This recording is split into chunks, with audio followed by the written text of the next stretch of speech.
Olá pessoal, paz e graça, aqui fala o vosso conservo, Manuel Jael, chamado para formar líderes e alicerçar o povo na doutrina, bem como refletir a visão de Deus.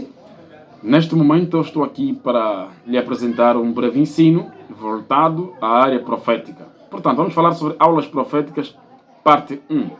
Se você ainda não se inscreveu no meu canal, se inscreva, porque vai ser muito bom para você não poder perder nenhum dos vídeos que venha a seguir. Ora bem, então eu quero falar debaixo de 5 pontos importantes, né, ligados à área profética, ok? Vamos falar desses 5 pontos. O primeiro ponto que eu quero aqui realçar agora é acerca da distribuição do profético. Meus amados em Cristo Jesus, quando fazemos uma análise sobre o profético, nós vemos que parece que o profético está distribuído em 3 partes principais. Bem, em primeiro lugar, nós temos o ministério profético. O ministério profético é o ministério do profeta. O profeta tem um ministério profético e este ministério é completo. O profeta vê, o profeta ouve, o profeta escreve, né? O profeta tem visões, até inclusive no sonho, enfim, etc. Então, é a parte mais completa. E depois segue o dom de profecia. Bem, o ministério profético nós podemos ter como base Efésios capítulos 4, versículos 11, onde Paulo vai dizer que Cristo chamou uns para apóstolos, outros para profetas, outros para evangelistas, pastores e mestres. Agora, o dom da profecia nós podemos ter como base o livro de 1 Coríntios, capítulos 14, versículos 39. E a última parte em que o profético pode ser dividido é a graça profética. Importa realçar agora que a palavra graça profética não é bíblica, apenas é uma palavra que pode ser subentendida, né? O seu contexto pode ser encontrado na Bíblia, mas porém a palavra graça profética não é bíblica. Vamos lá ver. Em que contexto podemos enquadrar a palavra graça profética? Bem, sabemos que graça é algo abrangente. Nós podemos ver que Deus revela um sonho maravilhoso, né, ao rei Faraó. Este sonho foi interpretado por José. A pergunta é, por que Deus não revelou o sonho diretamente para José, mas teve que revelar em Faraó? É claro que o facto de José, né, estiver aí no Egito, Faraó pode muito bem sonhar, vai necessitar de um José para poder interpretar. Então, a pergunta é, como é que o Faraó, um pecador, um pagão, vai ter um sonho muito importante vindo da parte de Deus? É claro, ele adquiriu esse sonho por graça profética, é uma graça que pousou sobre ele. Então, com isso entendemos que a graça profética não é permanente, é temporária, pode vir num momento só, numa ocasião oportuna e específica. Também podemos ter como exemplo o livro de Daniel, capítulo 2, quando o rei da Babilônia teve a visão, né, de uma estátua de ouro tão grande, sonho este que foi interpretado também por Daniel. Podemos dizer que esse rei teve essa visão por causa da graça profética que pousou por ele por um momento. Então a graça profética não depende de alguém ser salvo, né, ou alguém que tem Deus, pode ser um pagão. Essa graça pode pousar em qualquer um, desde que Deus tenha um propósito específico para uma ocasião específica também. Bem, assim sendo, o outro ponto que eu quero destacar em segundo lugar, em primeiro lugar falei da distribuição do profético em 3 partes, já falamos do ministério profético, do dom da profecia e a graça profética. Agora, o segundo ponto é acerca de tipos de profetas segundo o judaísmo. Segundo o judaísmo, existem 3 tipos de profetas. O primeiro tipo é o profeta Roé. O profeta Roé é o profeta que vê com os olhos carnais. Ele olha para ti, bem, vamos supor que você vestiu bem, né? Estás bem apresentado, vai dizer que não, você é uma pessoa rica, próspera, Deus abençoa os teus caminhos. Ele está a profetizar para você em função da tua aparência, aquilo que você apresenta ser. Agora, o segundo tipo de profeta, segundo o judaísmo, é o profeta Rosé. Este profeta é o profeta que vê com os olhos da alma. Quando ele quer profetizar, o que lhe sobe no coração, ou que vem no seu espírito, aquilo que ele fala, sem refletir. Então, este é o profeta Rosé, que vê com os olhos da alma. Em 1 Samuel, capítulo 9, versículo 9, podemos encontrar essa verdade. O terceiro tipo de profeta, segundo o judaísmo, e o último tipo de profeta, é o profeta Navi ou Nabi. Bem, este, segundo o judaísmo, é o profeta verdadeiro, porque este profeta, ele fala psicofania, ele escreve psicografia, até inclusive gesticulariza, né? podemos encontrar vários profetas do Antigo Testamento que se enquadram nesta ordem ou nesta classe. Ora bem, agora vamos para o terceiro ponto. Neste terceiro ponto eu quero falar sobre os 3 tipos de profetas segundo o povo da Bíblia. Atentos, ok? Vamos prestar atenção. Primeiro eu disse dos 3 tipos de profetas segundo o judaísmo. Agora estou a falar dos 3 tipos de profetas segundo o povo da Bíblia. Bem, segundo o povo da Bíblia também existiam 3 tipos de profetas. Ou melhor dizer, existem até agora 3 tipos de profetas. O primeiro tipo de profetas é o profeta do templo ou da corte. São aqueles profetas que ficavam apenas no templo ou simplesmente próximo do palácio do rei, né? Podemos destacar aí o profeta Natã e também o profeta Gad. O profeta Natã podemos ver como base o segundo livro de Samuel, capítulo 7. E o profeta Gad podemos ter como base o segundo livro de Samuel, capítulos 24, versículos 18.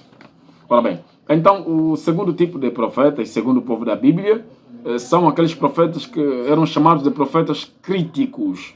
Olha só como o nome já diz, profeta crítico, né? Profetas críticos. Os profetas críticos eram aqueles profetas que ficavam ou viviam distante do templo e distante da corte. Esses profetas viviam mais nos montes. E muita gente pega essa referência, esse ponto, para dizer que todos os profetas devem ser assim. Não devem casar, o profeta tem que ser alguém que vive no monte, na mata, né? Nos montes, enfim. Mas não é isso. Estes eram apenas um grupo de tipos de profetas. Não eram todos. Ok? Podemos ver como base o livro de 2 Reis. Estou a falar concretamente do profeta Elias, profeta Eliseu também. Conhecemos que Eliseu não tinha uma casa. Aquela senhora que falou para o seu marido para lhe ficar um quarto, depois teve a graça de ter um filho. Nós conhecemos a história, né? Então Eliseu também foi tido como um profeta crítico. Vamos agora para o quarto ponto e o penúltimo. O quarto ponto eu quero falar agora sobre 3 tipos de profecias. Meus amados, vocês que me acompanham agora, prestem atenção. Existem várias profecias. Dentre essas várias, nós podemos enquadrá-las em 3 tipos apenas de profecias. O primeiro tipo de profecias nós chamamos de profecia condicional.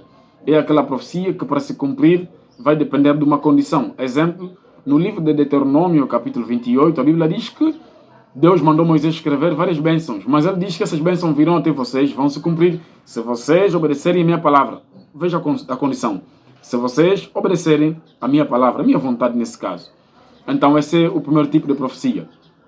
O segundo tipo de profecia é a profecia incondicional. Profecia que não depende de nenhuma condição para se cumprir. É o caso da profecia dada por Isaías, escrita no seu capítulo 54, versículo 17.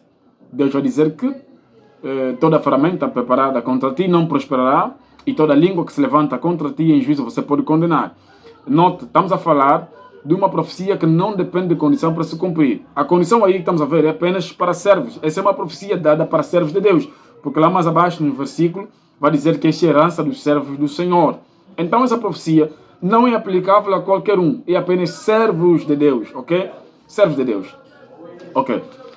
Agora, o último tipo de profecia que eu quero aqui falar é a profecia sequencial. Bem, a profecia sequencial também está dentro dessas profecias, pode ser condicional e incondicional. Mas por que ela é distinta e temos ela como uma particularidade, profecia sequencial? É porque ela é uma profecia muito longa. A profecia sequencial normalmente é uma profecia que se cumpre em parte. Tipo, se cumpriu uma parte agora, depois vai se cumprir mais uma outra parte. Temos como, por exemplo, a profecia das 70 semanas de Daniel, denotado no livro de Daniel, no seu capítulo 9, versículo até 27. Esta profecia das 70 semanas de Daniel, ela pode ser entendida em 3 fases, né? A primeira fase começa desde o momento em que se reconstruiu os muros de Jerusalém até o momento que foi destruído. Passaram 7 semanas. Depois, do momento que se reconstruiu até o nascimento de Jesus, passaram 62 semanas. 62 mais 7 faz 69. E falta a última semana, que é a semana da tribulação. Então veja que é uma profecia que pode ser repartida ou vista em 3 fases, né, quanto ao seu cumprimento.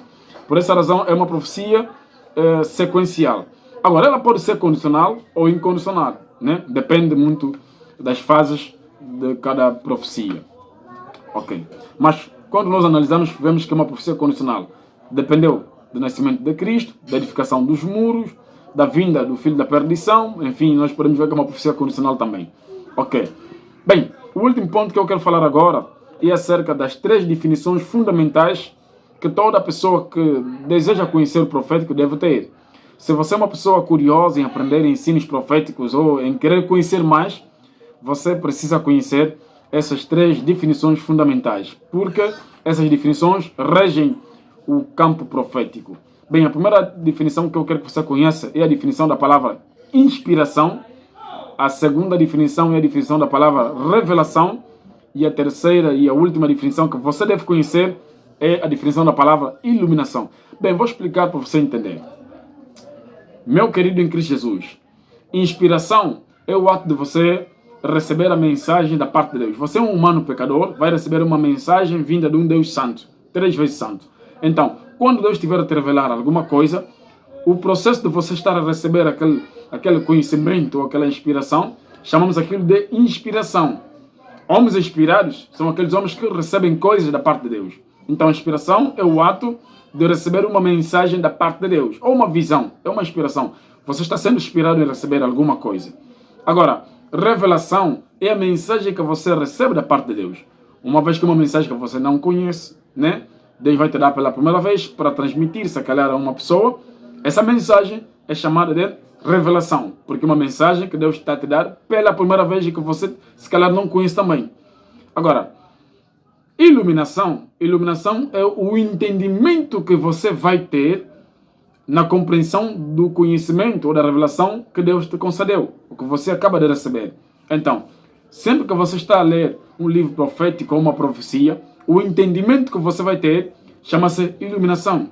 A mensagem profética que você vai receber pela primeira vez chama-se revelação. E o processo de receber essa mensagem da parte de Deus chamamos de inspiração. Queridos, espero ter ajudado vocês. É uma bênção contar sempre com a tua presença aí do outro lado. E vamos manter ligado. Por isso se inscreve no canal para não perder nenhum dos vídeos que vem a seguir. É um prazer. Falou para vocês, vosso conservo. Estamos juntos.